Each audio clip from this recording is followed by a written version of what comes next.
Perrinck, directeur général en charge de l'économie, de la stratégie et des finances, pour présenter les principaux résultats de ce nouveau bilan prévisionnel.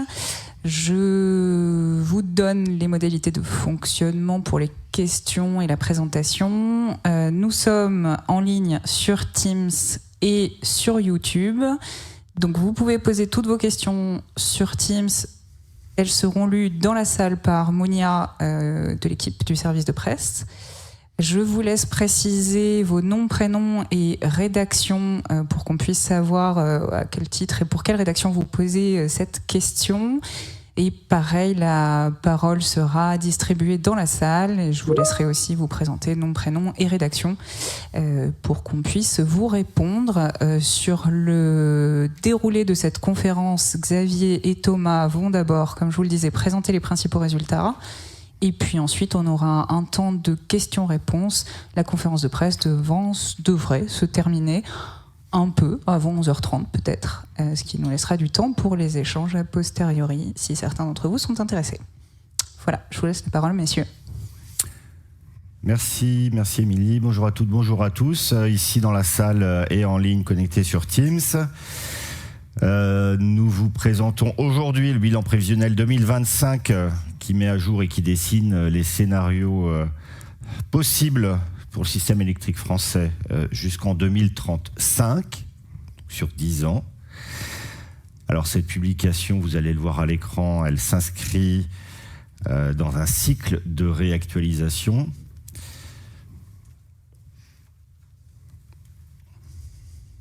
On va faire en sorte que les slides défilent. Voilà, merci. Souvenez-vous, nous avons publié fin 2021 et début 2022 Futur énergétique 2050. Ce rapport décrivait les chemins possibles de la France dans l'Europe pour atteindre sa neutralité carbone en 2050. Nous avons publié, c'est le document vert qui apparaît sous vos yeux, le bilan prévisionnel en 2023 qui actualisait ces chemins possibles pour la période 2025-2035, donc les 10 premières années.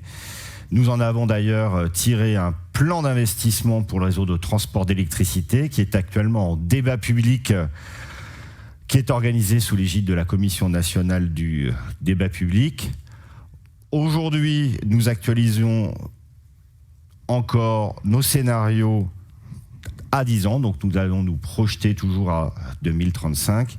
Et enfin, et pour votre information, nous actualiserons les futurs énergétiques 2050 pour projeter le pays dans l'Europe en 2050 et au-delà pour la fin de l'année 2026. Voilà pour le programme. Alors vous vous souvenez aussi qu'il y a 2 ans, ici, avec Thomas, nous vous présentions le bilan prévisionnel 2023. Et ce bilan prévisionnel, il décrivait des couples de scénarios de consommation d'abord et de mix de production ensuite qui permettaient de couvrir cette consommation. Et nous les avions dénommés A, B et C. Le scénario A, c'est celui de l'accélération réussie. Il permettait à la France de tenir ses objectifs climatiques, notamment le Fit for 55 en 2030 et sa trajectoire de décarbonation pour son zéro net en 2050, en basculant des usages vers l'électricité, en se projetant donc dans un monde de consommation électrique croissante et en supposant donc un développement rapide de la production décarbonée pour couvrir cette consommation. Pour mémoire, le scénario B décrivait une France en retard de 3 à 5 ans sur ses objectifs, que nous appelions atteinte partielle.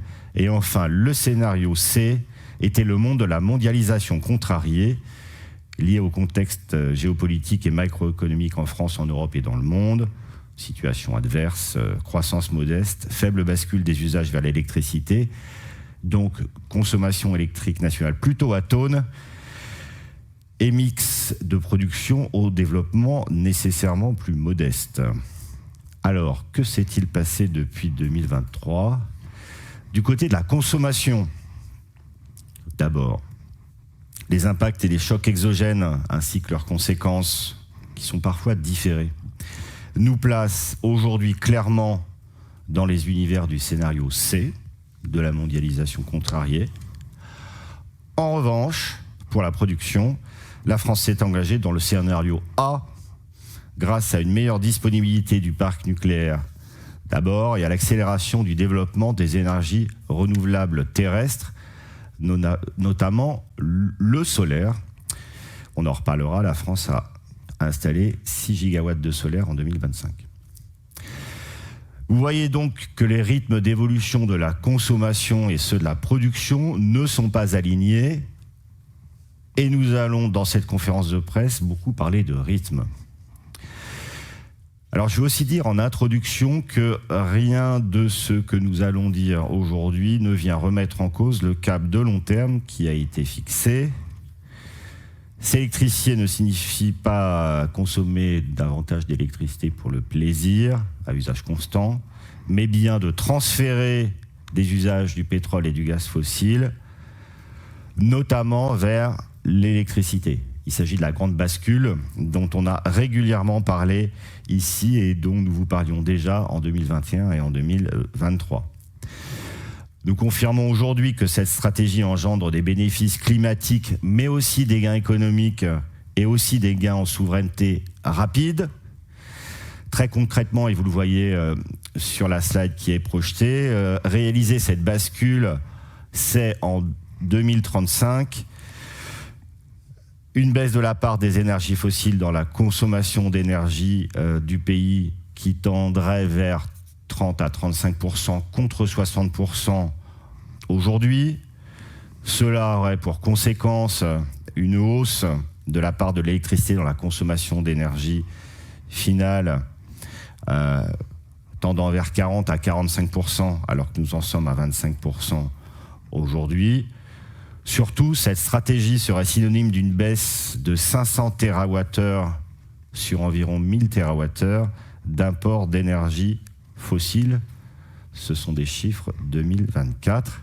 Enfin, nous observerions moins 60% d'émissions brutes de gaz à effet de serre par rapport à 1990, soit 210 millions de tonnes de CO2. Donc à la fois plus d'indépendance stratégique du pays et plus de gains climatiques. Pour mémoire, parce que c'est toujours à ça qu'il faut comparer les choses, la France a dépensé en 2024 de l'ordre de 64 milliards d'euros pour les énergies fossiles qu'elle a achetées, que nous avons acheté collectivement pour couvrir nos besoins énergétiques.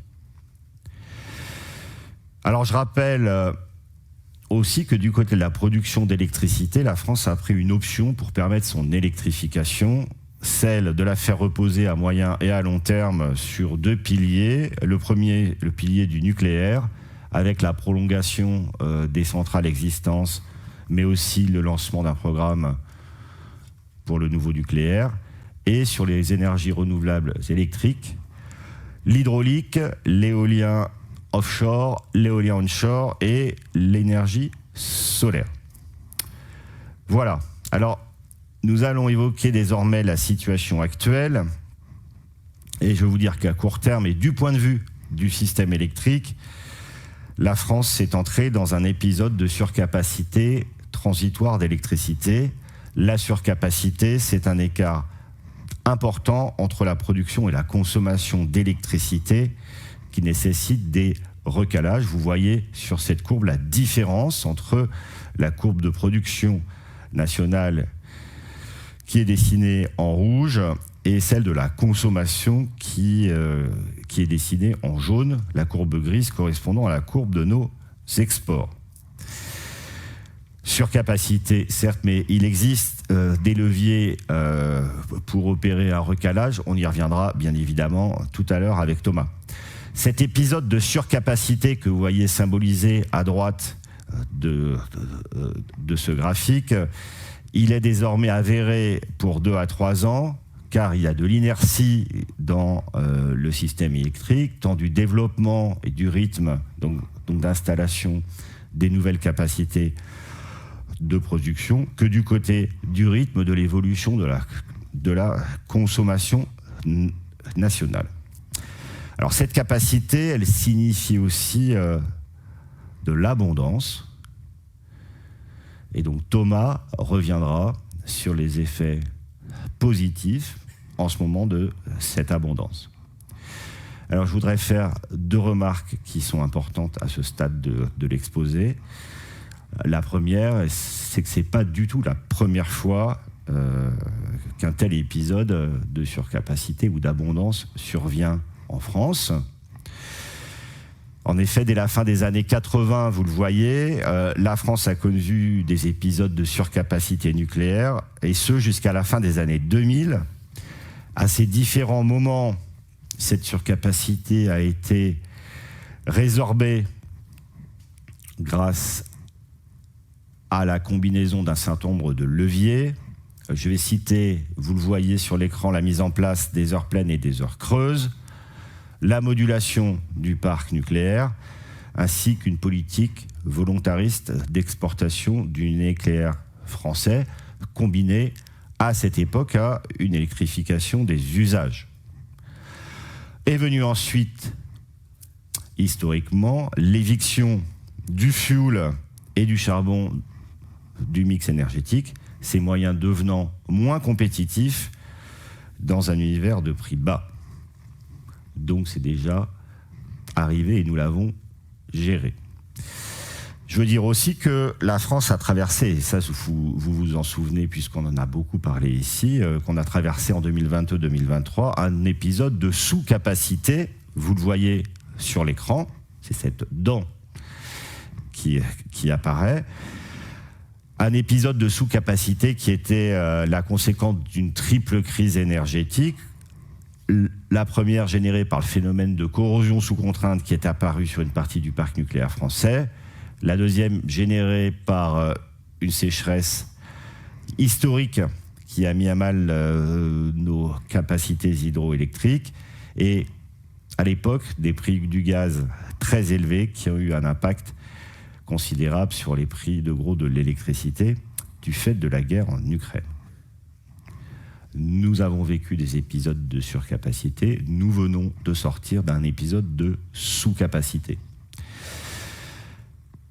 Alors, de tels épisodes de surcapacité, ils ne doivent cependant pas perdurer, car ils ont des effets économiques et un effet électrique en croissance durable. Ça doit être un système dynamique qui concilie plusieurs enjeux. L'enjeu du pouvoir d'achat des ménages, de la compétitivité des entreprises qui sont installées sur le sol français, mais aussi des enjeux économiques et financiers des opérateurs du système électrique, producteurs, stockeurs, réseaux, des enjeux budgétaires parce que cela concerne les énergies qui sont soutenues, des enjeux techniques, là je parle des outils du pilotage très opérationnel du système électrique, et enfin les enjeux des filières industrielles, toutes les filières industrielles, et là je parle de l'industrie manufacturière, l'industrie des travaux et de la maintenance. Voilà ce que je voulais vous dire en guise de première partie de cette conférence de presse. Donc je vais passer la parole à Thomas, si tu le veux bien, pour discuter de nos trajectoires à destination de 2035. Merci Xavier, bonjour à toutes et à tous. Je vais décrire l'évolution possible de la situation d'ici 30 et 35 en reprécisant le point de départ et ce qu'il nous apprend. Ce point de départ, il y a un choix sémantique pour le qualifier. Le mot technique qui est souvent utilisé, c'est surcapacité. L'autre mot, c'est abondance.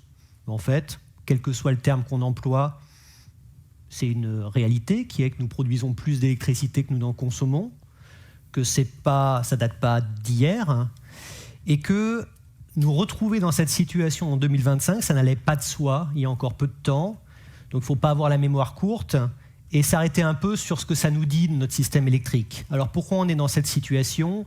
Premier point, ça a été dit par Xavier, le rétablissement de la production nucléaire suite au Covid et surtout à la crise de la corrosion sous contrainte. Donc on n'est pas revenu encore complètement au niveau des années 2000-2010, mais on s'en rapproche. Second point, c'est la production hydraulique. La production hydraulique, on n'en parle pas souvent dans le débat. Je pense que c'est un tort. En 2022, c'était la plus faible production hydraulique depuis 1976. Et ça a joué un rôle dans la situation, surtout l'été 2022. Et puis enfin, le développement de la production renouvelable. Or, souvent, on met des gigawatts pour parler de production renouvelable. Là, on a voulu montrer en énergie. Et donc, en fait, en 2011-2015, la France développait de l'ordre de 3 TWh par an de renouvelables hors hydro. Et maintenant, on est plutôt à 9 TWh par an. Et ça, c'était un des objectifs des politiques publiques il y a 5-10 ans, c'était d'augmenter cette production.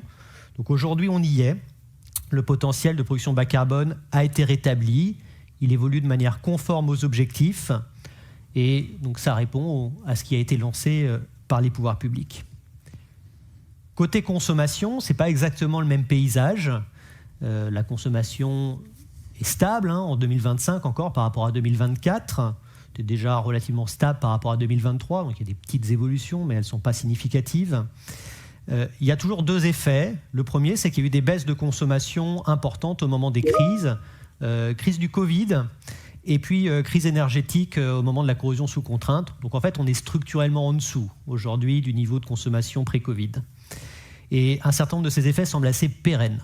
Donc on les intègre dans nos projections. Le second point, c'est qu'il y a la poursuite d'effets structurels d'efficacité énergétique. Ça, c'est en général pas très présent dans la conversation publique sur l'électricité. Pourtant, c'est vraiment une réalité extrêmement forte de ces 20 dernières années. C'est la baisse des consommations de ce qu'on appelle les usages spécifiques de l'électricité, éclairage, électroménager, numérique, tout ça à usage inchangé, ça consomme de moins en moins d'électricité. Et donc ça crée une tendance de fond baissière que l'électrification aujourd'hui fait juste compenser. C'est pour ça qu'on est dans quelque chose qui est stable ou baissier. Alors, ça nous conduit à être dans une situation qui est très avantageuse pour nous électrifier. Ça se traduit par quoi ? Ça se traduit par des exports qui sont très significatifs. Donc c'était le cas l'année dernière, 89 TWh, le vieux record qui datait de 2022 battu. Cette année, je ne vais pas divulgacher, est-ce que ce record sera battu ou pas ? En réalité, ce sera dans un mouchoir de poche, puisque au 31 novembre, on était à 82 TWh de solde annuel. Donc tout ça, ça dépendra de décembre, mais on est parti pour être dans les mêmes eaux. Il y a un point important, c'est que ces exports, ils se font à des conditions économiques qui sont bonnes. Les prix de marché sont plus élevés dans les autres pays européens, dans tous nos voisins. Donc c'est valorisé plusieurs milliards d'euros par an. Les conséquences sur les prix de marché en France sont vraiment importantes également, parce que les prix de marché sont très compétitifs. Ils avoisinent aujourd'hui 50 € du mégawattheure pour livraison l'année prochaine. Et en fait, ça veut dire qu'ils ont décroché à la baisse par rapport à ceux d'autres pays européens. Alors c'est notamment le cas avec l'Allemagne. Donc pour beaucoup de gens qui écoutent cette conférence de presse, qui ont scruté au cours des 10 dernières années le spread franco-allemand en matière d'électricité, qui n'est pas le même que dans d'autres domaines, c'est quand même un très gros changement, parce que l'Allemagne avait tendance à avoir des prix de l'électricité sur les marchés qui étaient un peu plus faibles que la France, et même avant la crise énergétique. Donc là, pour l'année prochaine, on a un écart dans l'autre sens, la France moins chère, et ce n'est pas un petit écart, puisqu'on est à plus de 30 € du mégawattheure d'écart. C'est considérable. Le prix français n'a pas décroché uniquement du prix allemand, il a aussi décroché du prix espagnol, qui est en général une référence de prix bas sur la plaque européenne. Donc voilà, on a des prix qui sont très faibles. Et donc, ce qu'on peut se dire, quand on a préparé ce bilan prévisionnel, on s'est rappelé la situation il y a 2-3 ans. On faisait des conférences de presse avec une question de risque pénurique pour l'hiver. Et je pense que beaucoup de gens auraient signé pour nous retrouver dans une situation où on a de l'électricité qui est abondante, qui est disponible, qui est bas carbone, avec des prix qui sont bas. Donc on pense qu'il ne faut pas quand même être dans la sinistrose, dans l'explication et l'interprétation de cette situation. On n'est plus en train de compter et de regarder chaque jour Remit ou EcoWatt. On est en train de se poser la question de savoir comment on peut concrétiser un grand plan d'électrification, et c'est quand même pas la même situation. Alors, traduction de ce qu'apporte cette situation sur le niveau de risque. On a une abondance de production d'électricité qui fait que le niveau de risque en cas de vague de froid hivernale est historiquement bas. Le niveau de risque en cas de vague de froid hivernale, c'est l'indicateur traditionnel de la résilience du système électrique français. C'est celui qui nous réunit chaque année pour les passages de l'hiver depuis longtemps. Et donc aujourd'hui, ça peut être un peu déceptif, mais dans un passage de l'hiver, on n'aura pas grand-chose à dire, si ce n'est que le niveau de risque est très faible. Et c'est la première fois, en fait, qu'on présente un niveau de risque qui est aussi faible dans un passage de l'hiver, puisque le passage de l'hiver est publié en même temps que le bilan prévisionnel. C'est aussi le cas, ce niveau de résilience, par rapport aux aléas ou aux chocs sur le parc de production. Xavier a dit qu'il fallait regarder de manière générale notre système électrique. Et donc, en fait, dans les années 2010, rappelez-vous que l'autorité de sûreté nucléaire, la SN à l'époque, ASNR aujourd'hui, appelait à ne pas exploiter le système sans marge, pour qu'il n'y ait jamais de risque d'arbitrage, sûreté du système, sûreté nucléaire. Donc aujourd'hui, on y est. Je veux dire, il y a la résilience de notre système à des arrêts de réacteurs ou à des défaillances sur des moyens de production est plus forte qu'elle ne l'était notamment au cours de la fin des années 2010 ou au début des années 2020. Donc tout ça, sont des avantages qui sont significatifs parce que l'incertitude sur la faculté de la France à alimenter des besoins d'électricité est fortement croissant à terme par de la production de carbone, cette incertitude est levée. Moi, à titre personnel, j'ai le souvenir de la préparation du bilan prévisionnel d'avant. J'ai piloté ces concertations dans lesquelles chaque filière demandait son quota d'électricité en craignant que d'autres se l'accaparent. Et c'est encore une crainte présente dans d'autres pays européens. Nous, on n'a pas cette crainte.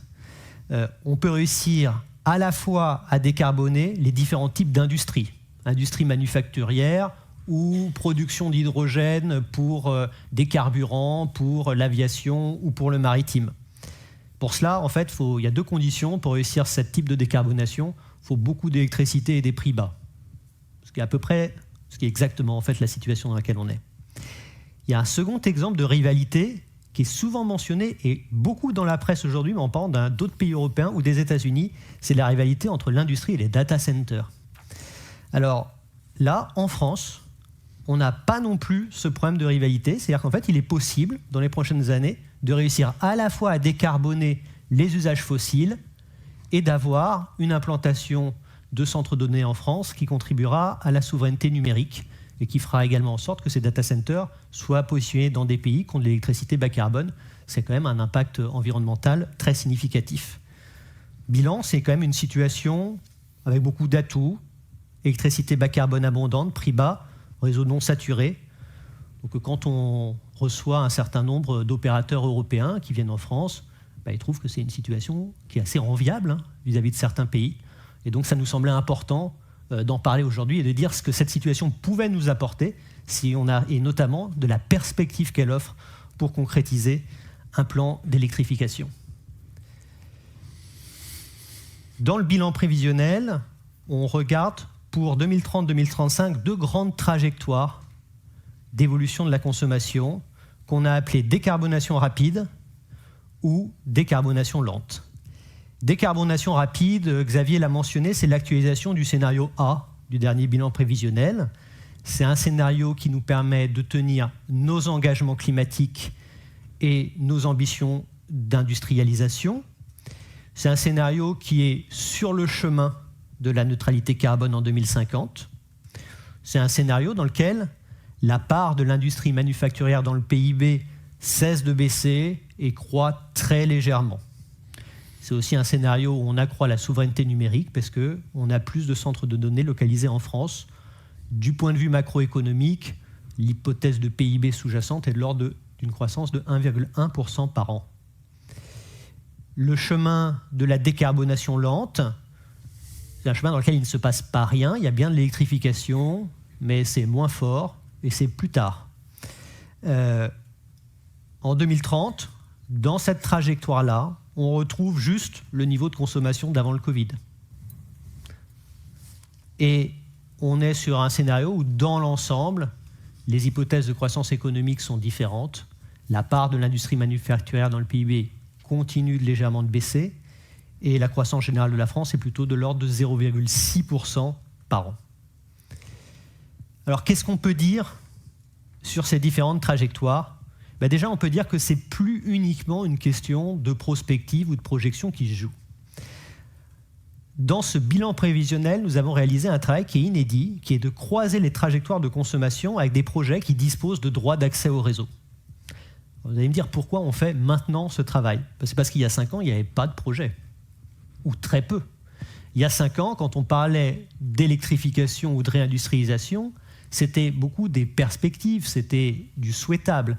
Et là, aujourd'hui, on a beaucoup de projets sur le seul réseau public de transport, donc sans compter les réseaux de distribution sur lesquels il y a aussi beaucoup de demandes et de projets. On a, sur le réseau de transport, 30 gigawatts de droits d'accès au réseau qui sont signés et contractualisés pour de la grande industrie, des projets dans le domaine de l'hydrogène ou de la mobilité lourde et des grands centres de données. 30 gigawatts. Les trajectoires dont on parle ne postulent pas le fait que tous ces projets se feront. Elles consistent à concrétiser seulement une partie de ces projets en considérant qu'ils consommeront seulement une partie de la puissance qu'ils demandent. Donc ce n'est pas une vision irénique, et vous verrez plus tard qu'il y a d'autres pays qui tablent sur beaucoup plus, en réalité, en matière d'évolution de la consommation. Mais ça veut dire qu'aujourd'hui, la question de l'évolution de la consommation d'électricité, elle se base sur des projets concrets et que la question opérationnelle, c'est est-ce que ces projets se concrétisent ? C'est plus uniquement un débat d'experts, de prospective, sur des modèles d'évolution de la consommation du secteur des transports ou du secteur du bâtiment. Xavier a mentionné le fait qu'on parle beaucoup de rythme dans le bilan prévisionnel. Et donc, en réalité, on fait face à une question d'initialisation entre des trajectoires de consommation et de production qui ne vont pas aujourd'hui au même rythme. Si on peut mettre la diapositive suivante. À court terme, de toute façon, la situation de surcapacité, elle va se prolonger. Parce que, quoi qu'il arrive, il y a une partie des projets dans le domaine de la production qui disposent aujourd'hui à la fois de droits d'accès au réseau, d'un soutien public et des autorisations nécessaires environnementales, urbanistiques. Ces projets qui ont entre guillemets le triple sésame, ils vont se concrétiser quoi qu'il arrive dans les années qui viennent. Tandis que l'inflexion à la hausse de la consommation, on voit que dans les différentes trajectoires, elle prend un peu de temps. À moyen terme, ça va dépendre du scénario. Et donc, dans cette diapositive, on a montré les enjeux qui se posaient dans un scénario de décarbonation lente. Ces enjeux, ils sont de deux natures différentes. Ce sont des enjeux techniques et des enjeux économiques. Dans un scénario de décarbonation lente, un premier enseignement, si les autres pays européens sont globalement dans la même situation que nous, c'est-à-dire qu'ils veulent électrifier, mais ça prend un peu de temps à arriver, et dans le même temps, ils déploient de la production, ça veut dire que le solde exportateur français ne croîtra pas beaucoup au-delà de ses valeurs actuelles. Pas pour des questions de capacité technique, mais pour des questions de débouchés. Donc le solde exportateur, on l'estime dans la fourchette 80-110 TWh dans le scénario de décarbonation lente. Ça veut également dire qu'il y aura une plus forte sollicitation de la faculté de modulation du parc nucléaire et des énergies renouvelables. Parce qu'en fait, dans les deux cas, c'est le même phénomène qui serait à l'œuvre, c'est-à-dire des situations de très forte production dans lesquelles les débouchés pour la production nucléaire et renouvelable ne sont pas à hauteur de tout ce que ces énergies peuvent produire à l'instant T. La répartition précise de cette modulation entre nucléaire et renouvelable, elle dépend de beaucoup de choses. Elle dépend des coûts variables des différentes filières. Là, pour le coup, l'éolien et le solaire ont un coût variable plus faible que le nucléaire. Mais ça dépend aussi de la faculté technique de modulation du parc nucléaire. Et donc, ça peut changer à l'avenir en fonction des contraintes techniques ou organisationnelles qui peuvent exister sur les différents appareils de production, C'est vrai du nucléaire, mais c'est vrai d'un certain nombre de centrales thermiques dans les pays voisins. Certaines centrales thermiques ne modulent pas dans les pays voisins. Donc, tout ça peuvent conduire à des répartitions différentes entre les différentes filières de production sur la modulation. Ça, c'est sur le plan technique. Il y aura plus de modulation. Sur le plan économique, une situation de décarbonation lente, c'est globalement une augmentation des coûts de production rapportés à la consommation en intégrant les imports-exports. Pourquoi ? Parce que vous n'avez pas besoin de plus d'actifs dans un scénario de décarbonation rapide. Mais par contre, dans décarbonation rapide, vous pouvez mieux utiliser ces actifs parce qu'ils ont plus de débouchés, donc ils modulent moins. Donc ça, c'est sur le plan économique. Il y a des effets redistributifs qui sont importants. Une situation de surcapacité ou d'abondance, en fait, c'est très avantageux pour le consommateur. Un peu comme au début des années 2000. Xavier a dit, début des années 2000, très grande période de surcapacité ou d'abondance, prix de marché très très bas en France. Je pense que ça, on l'a oublié. De la même façon, dans les scénarios de décarbonation lente, on voit qu'on aurait des prix de marché qui pourraient encore continuer à baisser. Donc ça, c'est vraiment avantageux pour les consommateurs. Bon, bien évidemment, ce qui est très avantageux pour les consommateurs à ce moment-là, ça ne l'est pas pour les producteurs. Donc là, il y a des effets distributifs. Comment on va gérer ces situations ? Point important, il y a une nécessité, quoi qu'il arrive, de poursuivre la transformation de l'exploitation du système électrique pour assurer, de manière générale, sa sûreté de fonctionnement. Tout le monde s'occupe généralement de l'équilibre production-consommation instantanée, mais un système électrique, c'est plus compliqué que ça. C'est des équilibres en fréquence, en tension, en intensité. On liste dans le bilan prévisionnel 3 éléments qu'il sont vraiment importants de faire et de concrétiser dans les années qui viennent.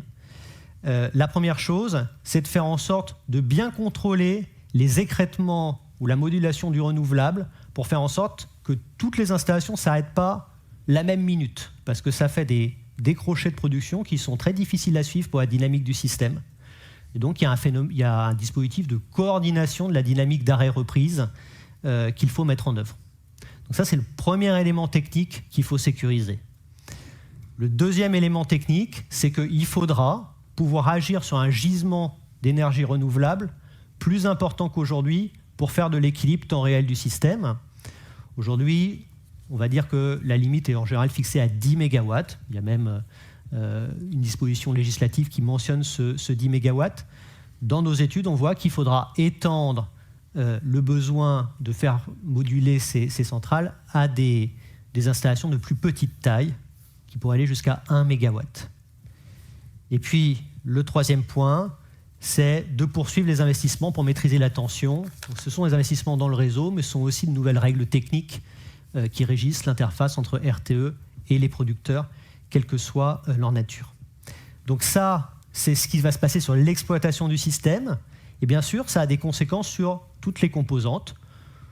On parle beaucoup de la modulation du nucléaire, on l'a donc mentionné, je l'ai dit tout à l'heure, le parc nucléaire sera amené à moduler davantage. On a étudié différentes variantes. Si jamais le parc module sur signal prix comme aujourd'hui, la modulation pour absence de débouchés dans décarbonation lente peut dépasser la modulation historique des dernières années. Le parc pourrait aussi moins moduler à l'avenir et dans ce cas-là, les énergies renouvelables ou les centrales thermiques devront prendre une charge encore plus importante de cette modulation. Et elle évoluera en intensité et en nature. Je voudrais terminer cette diapositive en disant que ces évolutions de l'exploitation du système, elles vont concerner toutes les filières. Les renouvelables, le stockage et la flexibilité de la demande. On a un message dans le bilan prévisionnel là-dessus. Bien évidemment, ça peut améliorer l'exploitation, le stockage et la flexibilité. L'hydraulique, le parc thermique qui existe toujours en France avec quelques centrales à gaz qui sont, et même encore des dernières centrales à charbon ou au fioul qui sont importantes à l'équilibrage instantané du système dans un certain nombre de configurations. Donc en fait, tout ça c'est un système et on décrit dans le bilan prévisionnel la façon dont les différentes filières sont impactées. Alors la seconde partie de mon exposé, c'est comment on peut réussir à résorber une situation de surcapacité et éviter que ça devienne un suréquipement. Le premier levier, c'est bien d'agir sur la consommation Et c'est pour ça que nous avons dit dans le bilan prévisionnel que faire de la concrétisation effective des projets de décarbonation et d'électrification, c'était la priorité. On a décrit, secteur par secteur, ce qu'impliquait la trajectoire de décarbonation lente. Donc vous voyez que dans le bâtiment, décarbonation lente, il y aura un tout petit peu d'électrification, mais il y a aussi beaucoup de progrès d'efficacité énergétique et donc ça a tendance à se compenser. Donc là, ça n'a pas une influence importante sur la trajectoire de consommation d'électricité en 2030. Je précise parce que c'est mentionné dans le résumé exécutif, mais pas dans cette diapositive, que là, je parle uniquement de 2030. Sur le transport, et notamment la mobilité légère, la trajectoire de décarbonation lente se situe dans le prolongement de ce qu'on voit aujourd'hui sur le véhicule électrique. L'année dernière, on était de l'ordre de 450 000 ventes de véhicules électriques ou hybrides. Dans décarbonation lente, on est plutôt sur 500-600 000. C'est une tendance qui est très accessible. Sur l'hydrogène, on a pris un taux de concrétisation de 15% des projets qu'on a aujourd'hui. Pourquoi 15% ? Parce que c'est un secteur dans lequel la prise de décision est difficile du fait de la compétitivité relative de l'hydrogène bas carbone et de l'hydrogène fossile. Dans l'industrie, qui fait face à une période qui est quand même compliquée, entre les droits de douane américains et les excédents chinois, on a pris un taux de concrétisation de 10% dans cette trajectoire. Et dans les data centers, vu le secteur comme plus dynamique, on a pris 30% de concrétisation. Avec une montée en charge prudente, on a considéré qu'au début, ces data centers consommaient 20% de leur puissance de raccordement. Pourquoi 20% ? Parce que c'est ce qui se passe aujourd'hui. C'est ce qu'on observe aujourd'hui. Donc vous voyez que la trajectoire de décarbonation lente, elle est quand même accessible. Il ne faut pas concrétiser beaucoup de projets pour y être. Il suffit d'en concrétiser un petit peu. La trajectoire de décarbonation rapide, elle est également accessible, mais là, il faut concrétiser beaucoup plus de projets rapidement. Dans certains secteurs, ça va dépendre des objectifs européens. C'est notamment le cas pour la mobilité légère. Donc là, sur le véhicule électrique, la trajectoire de décarbonation rapide, c'est celle qui est compatible avec l'objectif européen de 2035, actuellement en cours de discussion. C'est vrai aussi sur l'hydrogène et les électrocarburants, puisqu'en fait, on parle moins des objectifs d'incorporation de carburants d'aviation durable. Pourtant, ce sont des objectifs qui sont très structurants pour toute la filière. Et donc, vous voyez que dans décarbonation rapide, on considère qu'on a 60% de concrétisation dans ces différents projets. Et sur les data centers, vous voyez qu'on a considéré que 60%, là encore, des projets se concrétisaient. On pourrait même être au-dessus sur les data centers, ou alors ils pourraient consommer beaucoup plus que 20% de leur puissance de raccordement. Dans certains pays, notamment aux États-Unis, les data centers consomment plus, une part plus importante de leur puissance de raccordement, donc ce n'est pas impossible. Donc vous pouvez avoir décarbonation rapide atteint avec un peu moins d'hydrogène et un peu plus de data centers, mais vous voyez que même dans décarbonation rapide, c'est ça mon message, on n'a pas considéré qu'on avait 30 gigawatts de projets qui se faisaient et qui consommaient toute leur consommation.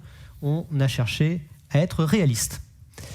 Donc c'est ça le premier levier de gestion des questions de surcapacité, c'est donc de concrétiser dans les faits la stratégie de référence qui a été mentionnée par Xavier. Nous avons regardé un deuxième levier dans le bilan prévisionnel qui porte sur le réglage des rythmes de développement des renouvelables. Alors pourquoi des renouvelables ? Parce que le bilan prévisionnel, c'est 2030-2035. D'ici 2030-2035, les filières qui sont susceptibles de s'installer, ce n'est que du renouvelable pour le bas carbone. Donc là, on ne parle pas de nouveaux réacteurs nucléaires dans le bilan prévisionnel. La deuxième chose, c'est que comme on a un zoom sur 2030, on a tendance à parler davantage d'éolien terrestre et de solaire photovoltaïque plutôt que d'éolien en mer, parce que l'éolien en mer, ça partage certaines caractéristiques du nucléaire ou de l'hydraulique. En réalité, sont des filières qui sont plus capitalistiques, qui se développent sur le temps long, ont accessoirement une chaîne d'approvisionnement qui est plus française. Et donc, notre réflexion porte davantage sur les filières qui peuvent se développer avec des constantes de temps courtes. Dans le bilan prévisionnel, nous avons étudié 4 rythmes échelonnés entre R1 et R4. R1, c'est un rythme faible, tel que celui qu'on pouvait voir il y a une dizaine ou une quinzaine d'années sur certaines filières. R4, ce sont les chiffres les plus hauts que nous avons entendus, qui ont été mentionnés dans la concertation ou dans le cadre de la réflexion sur la PPE. Parmi ces rythmes, il y en a deux sur lesquels nous avons une conclusion qui me semble importante de dire d'emblée, le rythme R1 et le rythme R4.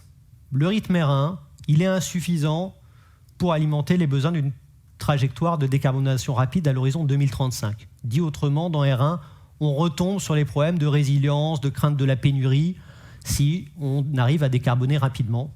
Donc R1, par rapport à ça, c'est un rythme qui ne se comporte pas bien sur l'enjeu résilience ou sécurité d'approvisionnement en électricité. R4, c'est l'opposé.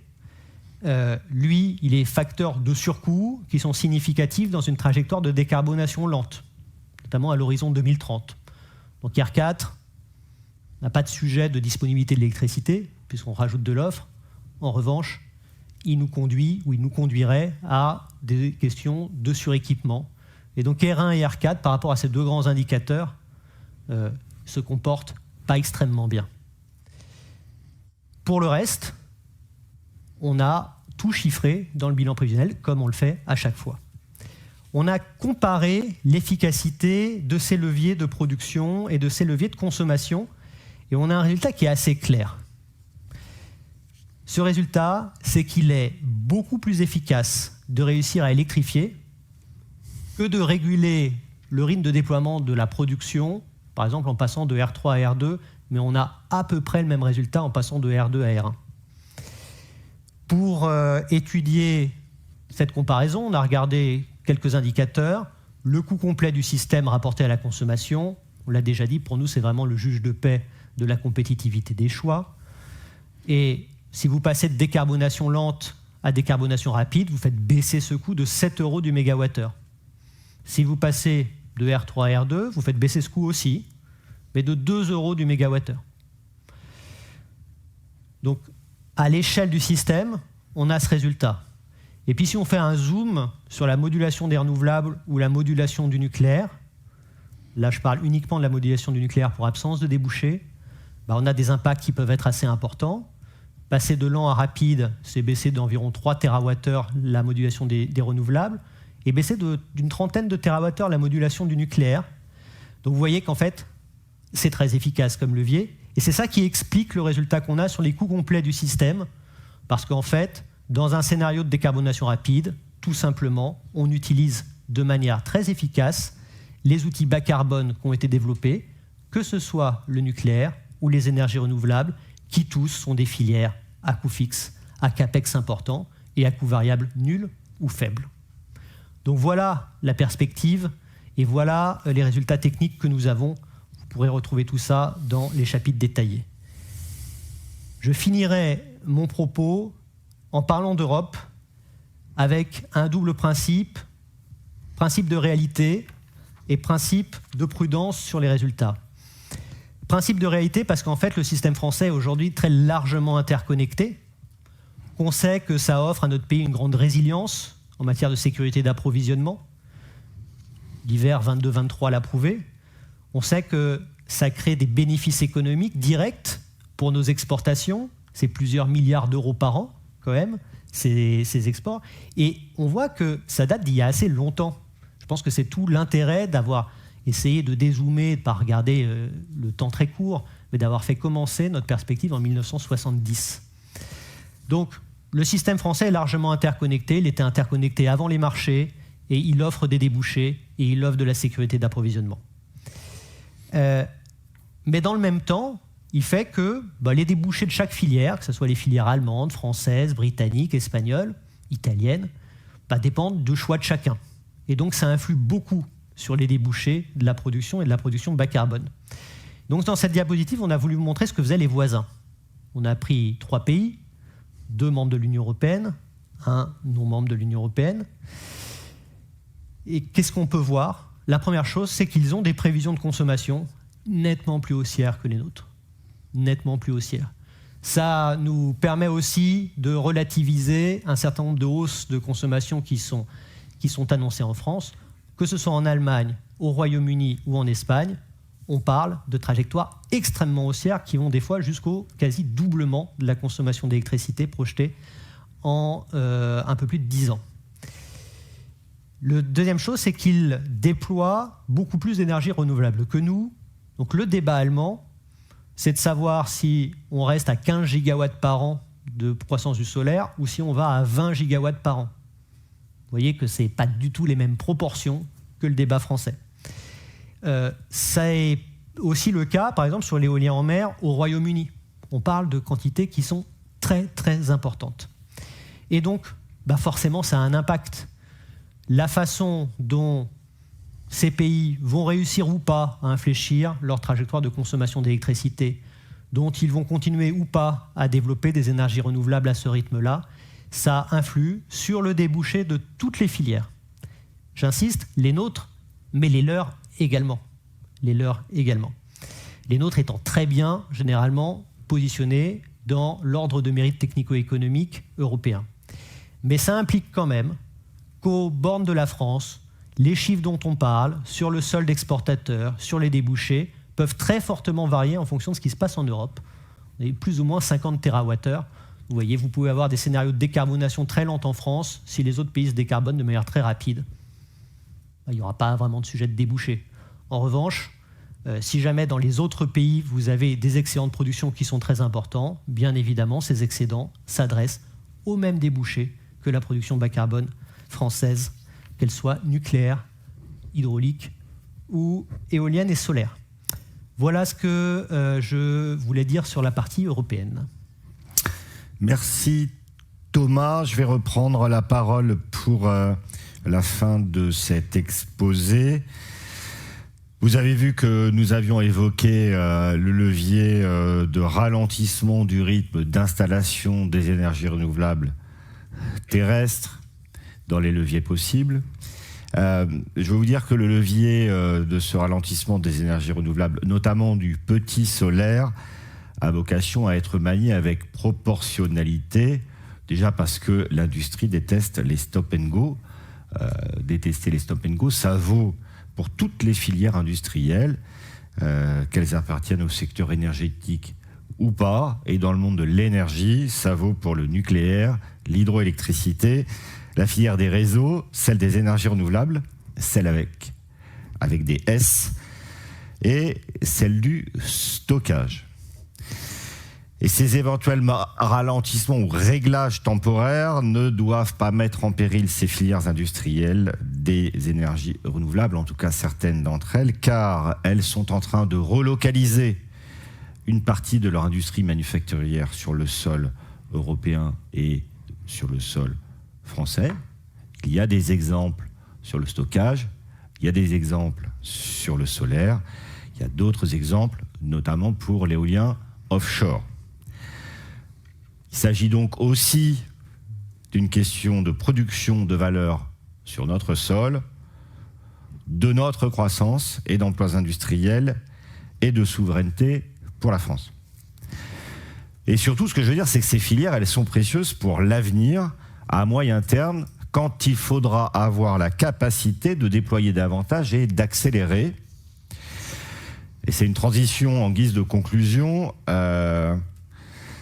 pour parler de la nécessaire articulation du temps court, chez nous le temps court c'est 2030, et du temps long, 2035 et au-delà. Ce que je veux dire, c'est que l'épisode actuel ne doit pas conduire la France à donner trop de préférence au présent, au risque d'hypothéquer la résilience retrouvée du système électrique national qui est fondé sur la complémentarité. Nous avons déjà documenté que le mix avec du nucléaire et des énergies renouvelables restait le mix le moins cher pour la collectivité, le plus accessible techniquement et le plus dérisqué technologiquement pour la France. Le pays a pris cette option. Il est donc important que la France et que l'Europe maîtrisent toutes les parties de ce mix et tous les enjeux industriels de ce mix, C'est d'ailleurs valable aussi pour l'industrie des réseaux, je le dis en passant. Alors, passé cet épisode de surcapacité transitoire suppose des compromis. Comme je vous l'ai dit tout à l'heure, la France a toujours su le faire depuis 40 ans dans son système électrique. Et le document que nous publions aujourd'hui présente et chiffre différentes variantes de ces compromis possibles. Voilà, nous vous remercions de votre attention et nous allons passer aux questions. Alors, est-ce qu'il y a des questions dans la salle ? On va commencer par la salle et après on en prendra une en ligne. Oui, bonjour. Merci beaucoup pour la présentation. Élise Wu de Montel News. Serait-il possible de revenir plus précisément sur la modulation nucléaire et notamment de donner des chiffres sur les volumes anticipés en fonction des scénarios et comment ça se compare par rapport à cette année ou l'année dernière ? Est-ce que dans tous les cas, il faut s'attendre à une hausse du volume ?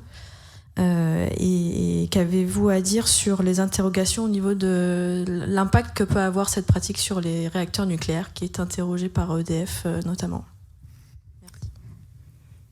Alors, l'impact technique de la modulation sur les réacteurs, c'est une question qui relève de l'exploitant des réacteurs nucléaires, donc sur laquelle on ne se prononcera pas. Nous, ce qui est important en termes d'exploitant du système, c'est qu'on ait une information sur la faculté réelle de modulation des réacteurs, parce qu'on ne prendra pas les mêmes décisions d'exploitation du système selon qu'ils peuvent moduler un peu ou beaucoup.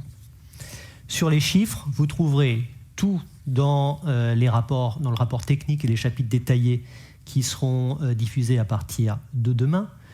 Ce qu'on peut se dire, c'est que dans le scénario de décarbonation rapide, il y a plus de situations d'absence de débouchés, mais que si jamais ces situations peuvent être combinées avec les périodes durant lesquelles les réacteurs font des arrêts pour gérer leur cycle de maintenance et économiser du combustible, ce qui se passe aujourd'hui, c'est compatible avec le maintien du productible nucléaire. Dit autrement, on pourrait ne pas passer au-dessus des volumes de modulation historique qui peuvent être de l'ordre de 30-40 TWh si on regarde les dernières années.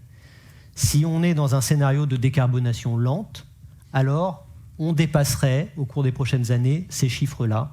Et donc on a chiffré dans le résumé exécutif une configuration où on est autour de 50 TWh dans le cadre d'un scénario de décarbonation lente combiné avec le rythme R3.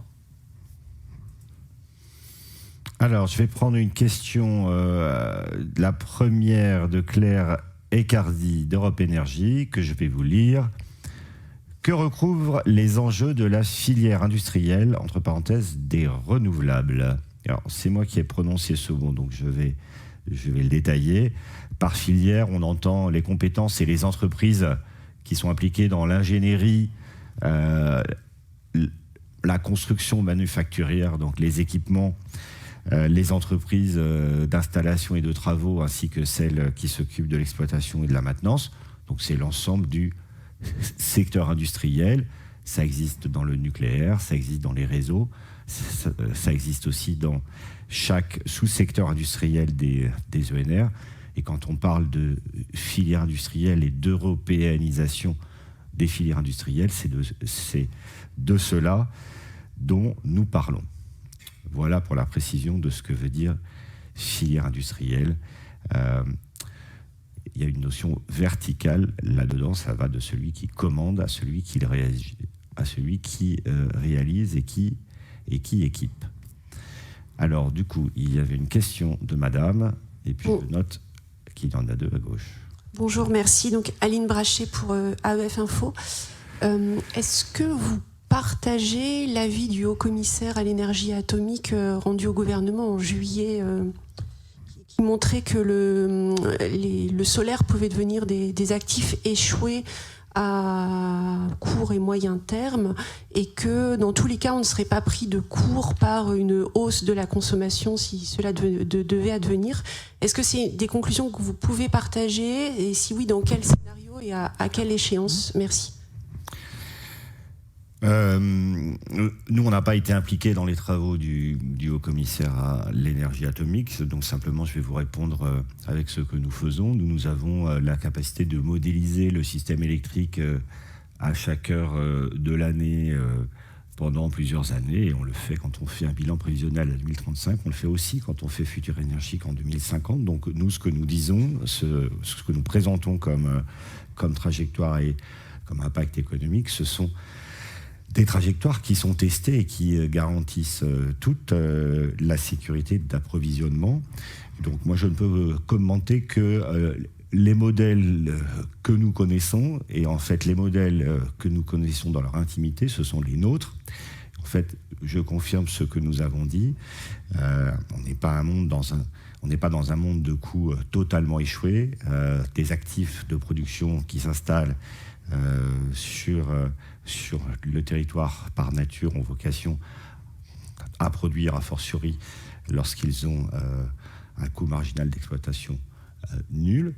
Le sujet est bien comment est-ce qu'on optimise économiquement, globalement, le système électrique. C'est comment on rend les différentes énergies complémentaires pour que l'ensemble de ces actifs qui sont connectés sur le réseau soit le mieux amorti possible.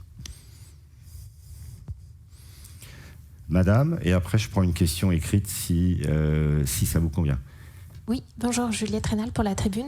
Si je comprends bien, les scénarios privilégiés en termes de rythme de déploiement, notamment pour le solaire, c'est R2 et R3, vu que R1 et R4 semblent pas les meilleurs.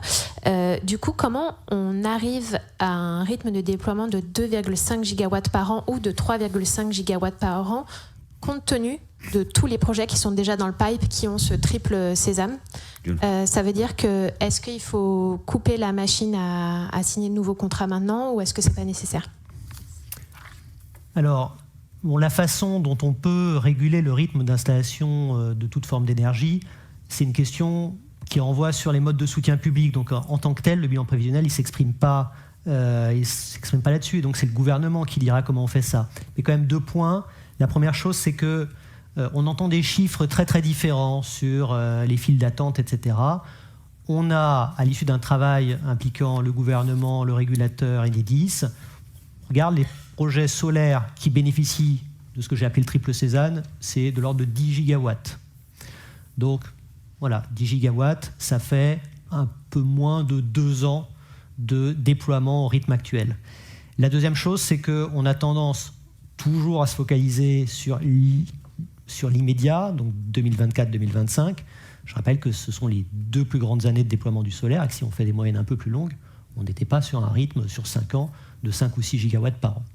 Donc quand on regarde, nous, ces rythmes-là, on regarde des moyennes sur 5 ans qui peuvent être compatibles avec le fait qu'on en installe un peu plus, par exemple en 26-27, et un peu moins en 28-29-30.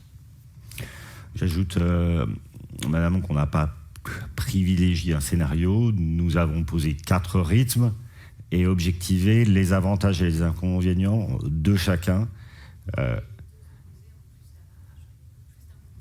Absolument, soit technique, soit économique. Madame, je vous passe la parole et après, il faut que je prenne une autre question écrite, je vous en prie. Oui, Géraldine Dessner du Point. Je voulais rebondir sur la question de ma consoeur parce que je ne suis pas sûre d'avoir bien compris votre réponse sur l'avis du haut-commissaire à l'énergie atomique sur les actifs échoués. Je regarde les projets de PPE aujourd'hui qui nous conduisent à 577 TWh en 2030. Dans vos documents, dans un scénario de décarbonation lente, ce qui semble à l'heure où on se parle le plus probable, on arrive à 505 TWh. Donc, est-ce que vous pensez que si c'est bien ce scénario qu'on va vivre, qui est encore une fois le plus probable, effectivement, on risque d'avoir un problème d'actifs échoués? Et la question complémentaire, c'était pour bien comprendre, vous parlez de ces projets qui ont le triple sésame sur les droits d'accès. Très concrètement, tout compris, c'est combien de nouvelles capacités qui, dans tous les cas, seront construites? Alors, je réponds à la toute fin, c'est très facile, factuel. C'est 10 gigawatts sur le solaire, qui ont le triple sésame, et je crois que le chiffre, c'est 3 sur l'éolien terrestre. Et sur l'éolien en mer, il n'y a que le parc de Courseulles, puisque lui, il est déjà raccordé, il n'est juste pas en service. Sur la question des actifs échoués, où la note du haut-commissaire Xavier a répondu, bon, de manière générale, il faut regarder la situation d'exploitation telle qu'on la présente dans le bilan prévisionnel. Je rappelle qu'il n'y a pas de risque qu'on arrête tous les réacteurs nucléaires à un moment pour faire passer le solaire. C'est beaucoup plus compliqué que ça, l'exploitation d'un système électrique. Et de toute façon, c'est RTE en temps réel qui vérifie que les conditions d'exploitation sont garanties. Et on est dans ces situations à même d'envoyer des ordres aux différentes centrales de production, qu'elles soient nucléaires, thermiques ou renouvelables, pour leur demander de moduler et de rester dans le gabarit d'un bon fonctionnement du système. Sur la question des actifs échoués, en fait, ça dépend bien évidemment de la trajectoire.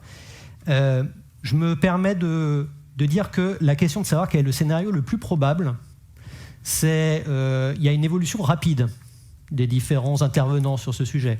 Il y a 2-3 ans, tout le monde m'aurait dit que le scénario de décarbonation rapide était particulièrement peu ambitieux. C'était en général ce qu'on nous a dit il y a 3 ans. Aujourd'hui, beaucoup de gens disent en fait, c'est probablement le scénario de décarbonation lente. La réalité, je pense que c'est important, c'est que ça joue dans les prochains trimestres. Par contre, si on se donne rendez-vous en 2027 et qu'on n'a pas eu beaucoup de concrétisation dans les prochains trimestres, là, on pourra dire décarbonation rapide, il est plus accessible pour 2030. Mais aujourd'hui, il l'est. Et si vous voyez toutes les demandes de connexion de data center au réseau, vous voyez qu'il y a quand même beaucoup de gens qui ont envie d'utiliser cette électricité. Ensuite, la question de l'économie, en fait, on y a répondu. Développer des actifs de production dans un environnement où on aurait une surcapacité qui s'amplifierait et qui deviendrait un suréquipement, bien évidemment, c'est une situation qui a un coût économique. En revanche, c'est aussi être dans une situation opposée, ça a aussi un coût économique. Et dans le bilan prévisionnel, on a comparé la situation de surproduction et la situation de sous-production. Là, on dit, en 2030, décarbonation lente par rapport à décarbonation rapide, c'est un surcoût de 7%. 2022, c'est un surcoût de 40% pour notre système électrique. 2022, c'est ce qui se passe quand on a un aléa de production qui arrive au moment où notre système électrique est dimensionné au plus juste. Et donc, en fait, je trouve que la question de savoir quel est le bon dimensionnement du système, elle n'est pas du tout triviale.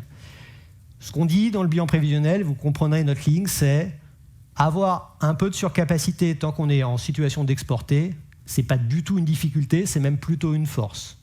Si jamais ça devient un suréquipement pérenne, là, on est sur des coûts qui sont récurrents. Et c'est pour ça, pour répondre aux différentes questions, que le rythme R4, on a dit d'emblée dans le résumé exécutif et dans cette présentation qu'il nous semblait être de nature à créer un suréquipement. Et ensuite, ça va dépendre des filières. Ça ne sera pas la même réponse selon qu'on parle d'éolien terrestre ou de solaire. Et je vais même dire que ce n'est pas la même réponse selon qu'on parle de petit solaire ou de grand solaire. Le petit solaire, effectivement, est la filière qui aujourd'hui a un coût système qui est plus élevé que les autres. Je vais compléter, si vous le permettez. La France est en situation de surplus de productivité depuis plusieurs décennies.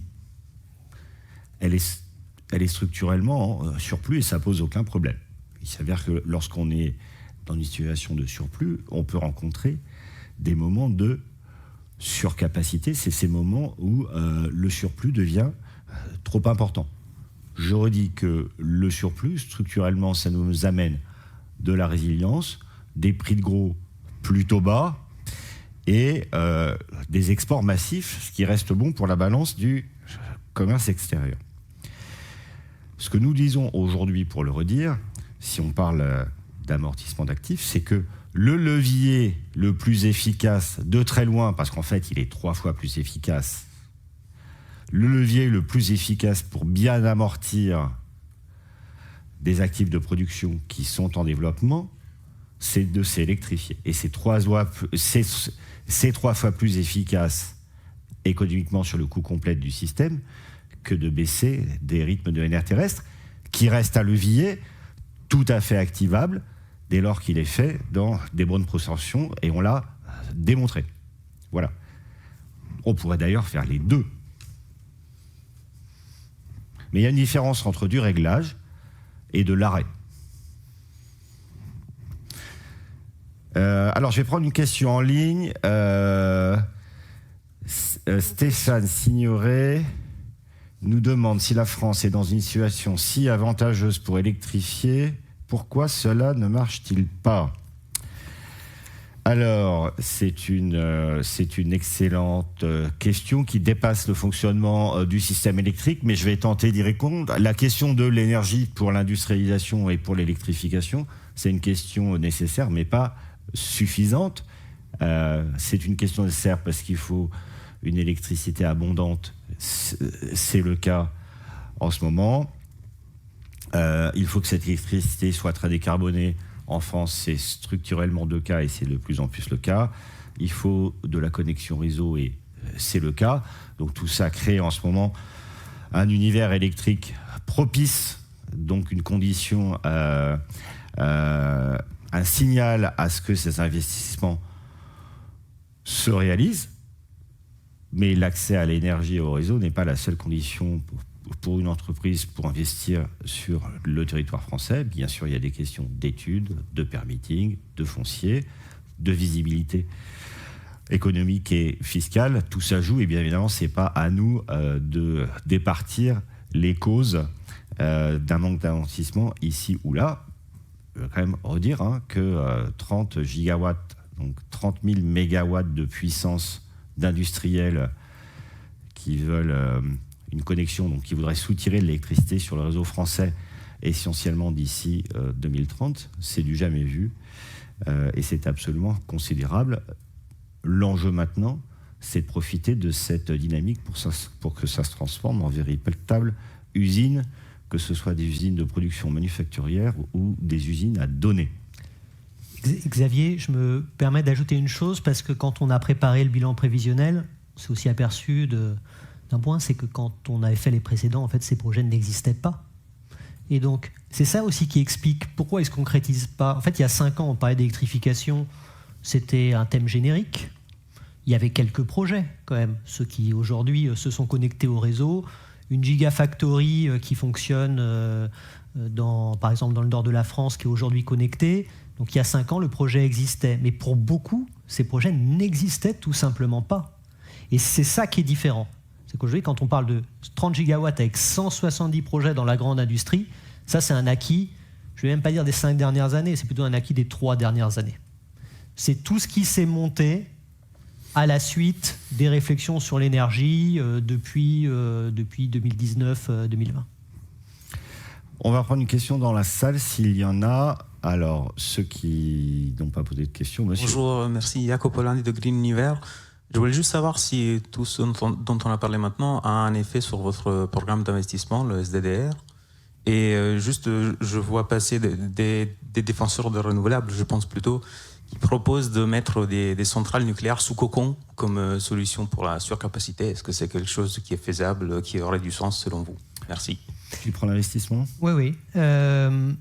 Le SDDR, en fait, c'est une stratégie qui est modulable et avec des priorités. Les priorités du SDDR sont parfaitement confirmées par l'analyse qu'on rend. Les priorités, c'était renouvellement et adaptation au changement climatique du réseau existant. Quand même, une bonne partie date des années 50-60, même un bout qui date des années 30. Le raccordement des consommateurs. Donc là, vous voyez que c'est totalement confirmé par ce qu'on dit dans le bilan prévisionnel. Et le renforcement de la grande ossature du réseau stratégique et de son exploitation. Donc en fait, ces priorités sont intégralement confirmées, notamment les zones industrielles pour lesquelles il y a un enjeu juste d'attractivité du territoire. Quand Dunkerque, Le Havre, Fos sont en compétition avec d'autres grands ports européens ou mondiaux, il faut qu'ils aient accès à beaucoup d'électricité bas carbone et que ce soit même pas un sujet. Il faut que ça soit jamais un sujet pour que l'investisseur se dise est-ce que j'aurai accès à l'électricité ou pas. Et c'est ce que garantit notre plan, parce qu'en 2029, on a beaucoup de capacités d'accueil qui arrivent dans toutes ces zones. Le SDDR, c'est aussi une stratégie qui est adaptable et qui est proportionnée. Si jamais il y a une action sur le rythme de développement des énergies renouvelables, par définition, il y a moins de raccordements à faire, et donc ça se traduira dans nos perspectives d'investissement. Par contre, on a aussi évalué un certain nombre d'endroits où, dans un scénario de décarbonation lente, on avait plus de saturation électrique dans certaines zones, avec des enjeux d'évacuation. Donc ça peut, à contrario, nous conduire à accélérer un certain nombre de projets. Dit autrement, stratégie confirmée, priorité confirmée, modularité confirmée, et toutes les zones identifiées sont les bonnes. Après, on ajustera les réglages sur la séquence d'investissement et le déroulement temporel. Je n'ai pas parlé de la mise sous cocon. Non, mais je vais la prendre si tu veux. Ce qui me frappe dans ces expressions, je sais, monsieur, que ce n'est pas votre question, mais que vous faites le porte-parole de prise de position, c'est ce dont je parlais tout à l'heure, la préférence pour le temps court et surtout l'extrême polarisation de ces débats et une forme d'exagération systématique des prises de position. Aujourd'hui, le système électrique qu'on décrit entre 2025 et 2030, c'est un système électrique qui reste performant, dans lequel tous les moyens de production peuvent tourner, quels qu'ils soient, dans lequel l'ensemble de la production va moduler, mais en fait module déjà. Le parc nucléaire français module, historiquement, j'en ai parlé tout à l'heure, vous le savez. Il a déjà modulé en volume annuel plus qu'aujourd'hui. Les énergies renouvelables modulent. 2 exemples. Elles sont écrêtées par nous pour des questions de congestion. À partir du 1er janvier, l'ensemble des installations du plus de 10 MW devront faire des offres sur le mécanisme d'ajustement pour régler à la baisse. Et en fait, parmi celles-là, un certain nombre d'entre elles modulent déjà sur le mécanisme d'ajustement. Voilà.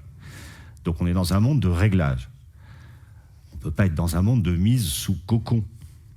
On n'en est pas là du tout. Et bien sûr, ce n'est pas l'enjeu. Ce dont on discute aujourd'hui, ce sont des réglages de curseurs pour atteindre un optimum économique du système électrique et un optimum de ce fonctionnement. On n'est pas dans un monde où on commence à se parler les uns les autres, voire les uns contre les autres, de mise sous cocon réciproque. Peut-être qu'un jour, tout le monde finira sous cocon. Voilà ce que je voulais vous dire. Alors, il y avait d'autres questions dans la salle. Une question de Claire Aicardi, Europe Énergie. Pourra-t-on se passer du charbon en 2028 comme prévu ? Tu peux la prendre celle-là ? Oui, on peut se passer du charbon comme prévu. La question, on aura, après, il y a la question des moyens de pointe de manière générale. Ce n'est pas la même chose selon qu'on est dans le scénario de décarbonation lente ou le scénario de décarbonation rapide. Vous savez qu'en parallèle de tous nos débats, il y a la question du mécanisme de capacité français. On en parle dans le bilan prévisionnel, puisque c'est aussi lui qui doit fonder, qui donne des éléments technico-économiques qui servent au dimensionnement de ce dispositif. La priorité quand même sur les moyens de pointe, c'est de garder ceux qui existent.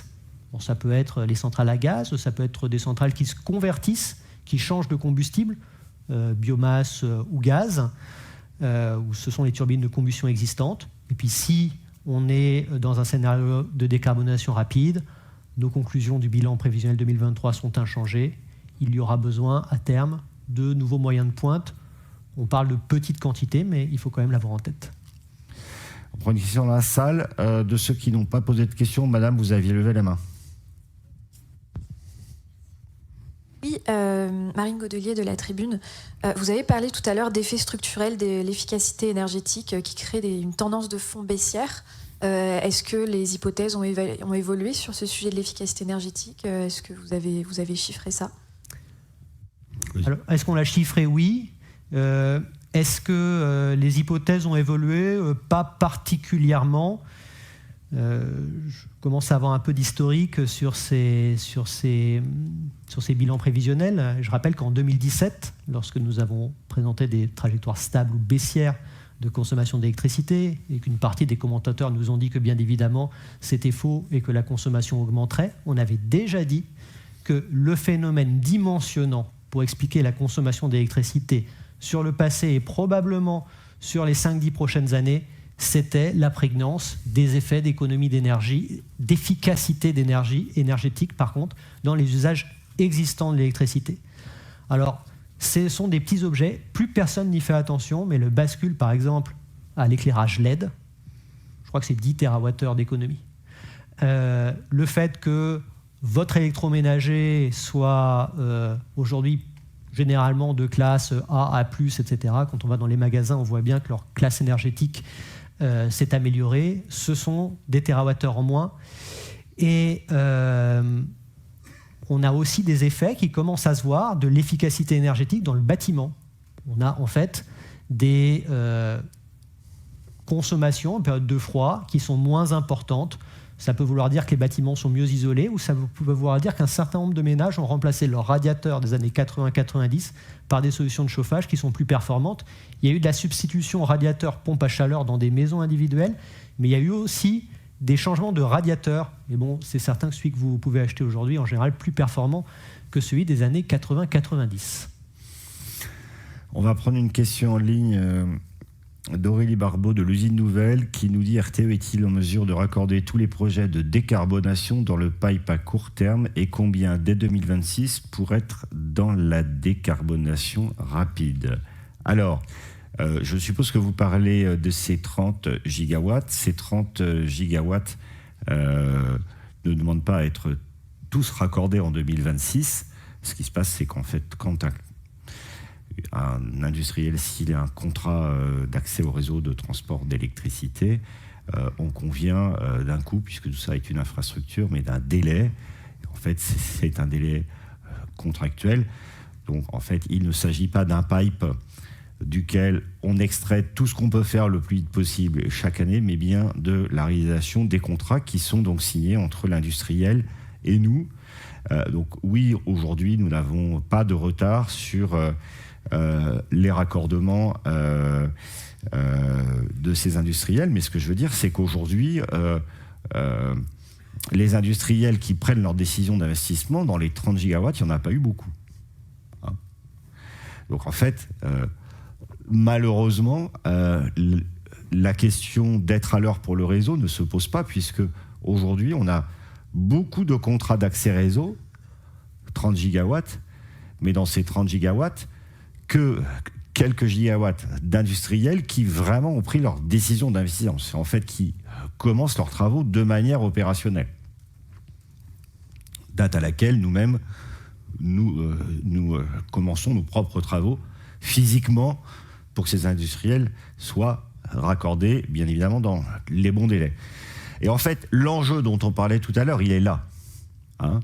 Comment la France, sur cette énorme enveloppe de contrats d'accès réseau, donc sur cette énorme enveloppe de projets, combien est-on capable de faire passer du mode du projet au mode d'un projet qui fait l'objet d'une décision d'investissement définitive, donc avec en gros des premières pierres, et 2-3 années plus tard, des premiers mégawatts de consommation. Et cette bascule-là, nous estimons qu'on est capable de la faire dans les mois qui viennent. Nous pensons qu'elle est souhaitable, mais c'est vrai que ça justifie, ça nécessite une forme de mobilisation et une forme d'accompagnement pour que ces industriels atteignent leur décision d'investissement et qu'on bascule dans la réalisation de projets concrets. Voilà ma manière de répondre à cette question.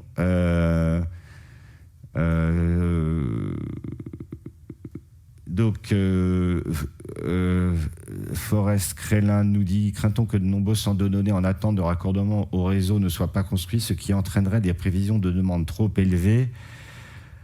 D'autres projets spécifiques industriels sont-ils affectés par l'afflux des centres de données? Que fait RTE pour désengorger la file d'attente? Je peux mentionner qu'il n'y a pas de projet de data center qui attendent leur raccordement aujourd'hui. Il y a plus de réseaux qui attendent son projet. C'est plus comme ça, en fait.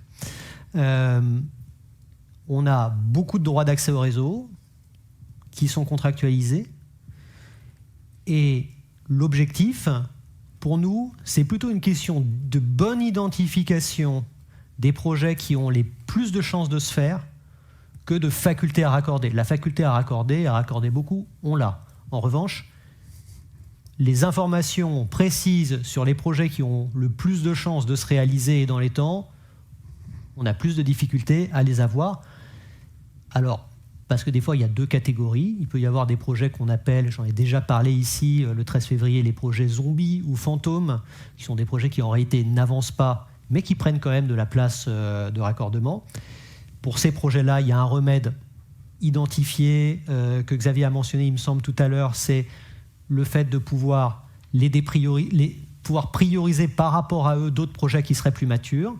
Donc, dès juin 2026, en application des décisions de l'ACRE, on va pouvoir faire ce travail dans les files d'attente. Ça, c'est pour les projets fantômes, mais je pense qu'il y a aussi un certain nombre de projets, tout simplement, qui ne savent pas aujourd'hui à quel moment ils pourront être mis en service. C'est juste une vraie incertitude. Et donc, par rapport à ça, ce qu'on veut faire, nous, au premier trimestre, c'est un vrai travail de recensement en lien avec l'État pour bien vérifier que les projets qui apparaissent le plus tôt dans l'ordre de raccordement, c'est ceux qui sont les plus matures, notamment parce que des fois, ils bénéficieraient bien des autorisations, ils auraient obtenu leurs autorisations et ils bénéficieraient aussi de soutien français ou européen. Continuer la logique de fast track qui produit des résultats et faire en sorte que pour de très grandes puissances, on puisse avoir des raccordements fonctionnels, notamment pour des grands centres de données avant 2030, ce qui est aussi un enjeu d'attractivité du territoire et une configuration que la France est quand même, à ma connaissance, un des seuls pays à proposer. Et puis, mettre en place la réforme dont on a déjà parlé, dite du premier prêt, premier servi, tout simplement permettre à un projet qui avance plus vite, même s'il s'est déclaré plus tard, de pouvoir avoir accès à un raccordement plus tôt. Il est vrai que la France a intérêt à changer son droit du raccordement pour qu'on passe, comme l'a dit Thomas, dans la logique du premier prêt, premier servi, pour privilégier les projets qui sont dynamiques et qui avancent vite, et d'une certaine manière pour les faire passer devant. Ceux qui seraient trop lents ou ceux qui, le cas échéant, seraient zombies.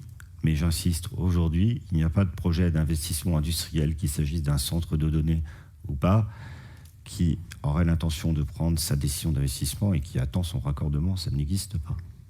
C'est plutôt l'inverse qui existe. On va prendre deux dernières questions. Donc, Madame en bleu marine et une en ligne sur les prix de la différence France-Espagne. Je vous en prie. Rebonjour, j'avais une dernière question. Tout à l'heure, vous avez dit que vous estimiez accessible le scénario de décarbonation rapide qui se traduit par des taux de concrétisation de ces fameux projets assez élevés, de l'ordre de 60% versus 15% pour l'autre scénario. Quels éléments vous permettent de penser aujourd'hui que ce scénario est accessible en fait ? En fait, les éléments qui nous permettent de penser que c'est accessible, c'est la discussion avec l'ensemble de ces projets, puisqu'on discute avec eux, puisque ce sont devenus des clients.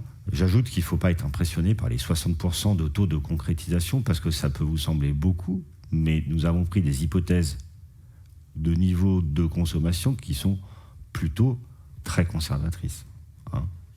Exactement. Voilà. Donc, vous pouvez être dans un monde où il y aurait moins que 60% de data centers qui se concrétiseraient, prenons 45%, mais c'est un monde dans lequel le facteur de charge serait plus élevé que les 20%, 30-35%, ce qui est un usage mondial d'un centre de données qui commence son exploitation. Donc, non, c'est pas inaccessible. On ne cache pas que ça demande des efforts à tout le monde, c'est sûr, mais c'est pas inaccessible. Nous, on estime que les hypothèses que nous avons faites sur le niveau de consommation de ces nouveaux industriels les premières années sont assez conservatrices, au contraire.